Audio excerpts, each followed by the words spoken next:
装潢小学堂上课啦！大家好，我是魏助教。装潢大小事，我为你解释。来到了窗帘小教室的第8集。这一集呢，我们要特别来聊有关于机能布或者一些绿建材的窗帘布，那就跟着我们一起看下去吧。在正式开始前，邀请我们今天的节目大来宾，窗帘研究所的所长谢林家士谢老板。窗帘新风貌，谢老板都知道。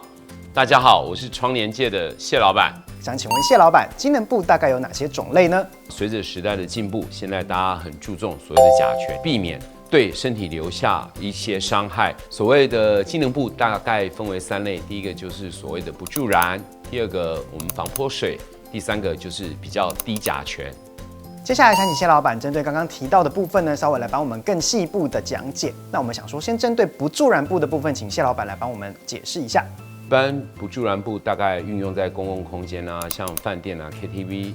那万一火灾的时候，它不会有烟害，在第一时刻，比较让大家有一个时间可以逃生，就是所谓的不助燃布。那接下来呢，我们来了解一下所谓的防水布。那防水布它又有怎么样子的特性呢？因为常常有客人问谢老板要怎么样清洗窗帘，要怎么样保养窗帘？那我的小朋友把窗帘弄脏了怎么办？所以现在比较特殊的一些窗帘，它就有一个功能，它可以比较防污，那可能比较耐脏。那必要的时候，你可以简单的做一个清洁的一个动作，就所谓的防泼水。选择怎么样的布料呢，才是对居家的安全健康是最有保障的呢？由于窗帘在制成的时候一定要经过染色，然后还有定型。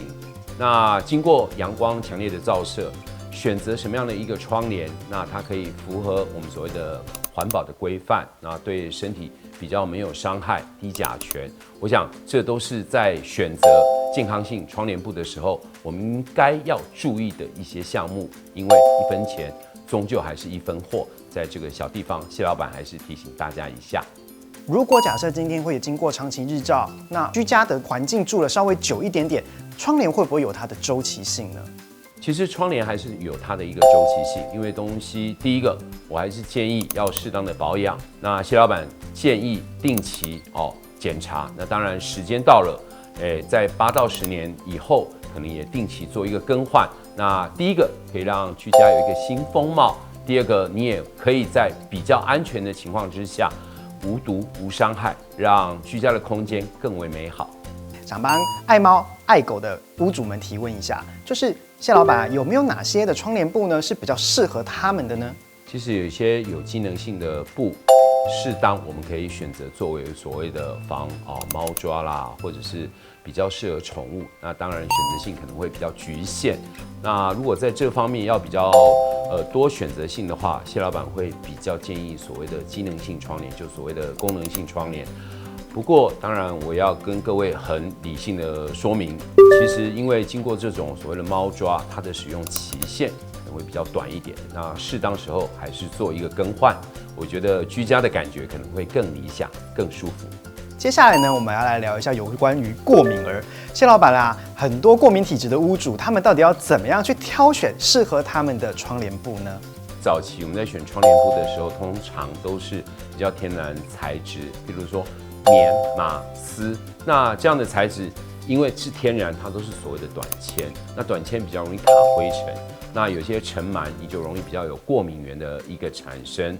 那谢老板建议在选择机能布的时候，适当我们可以选择人造纤维比较多，或者是人造纤维跟这些天然材质去做混纺。那在这样的方式之下呢，第一个它的质会比较安定，那因为是长纤，那长纤比较不容易有灰尘，就减少这个过敏源。那更重要的是，有时候我们在清洗或更换窗帘的时候，它不容易洗完以后，哇，又缩了一截。谢谢大家，如果有任何问题，记得在下面留言哦。那下一集不要忘了，我们要讲窗帘的清洁跟保养，记得锁定哦。好的，本集内容就是这样，千万不要忘记订阅我们的频道及开启小铃铛。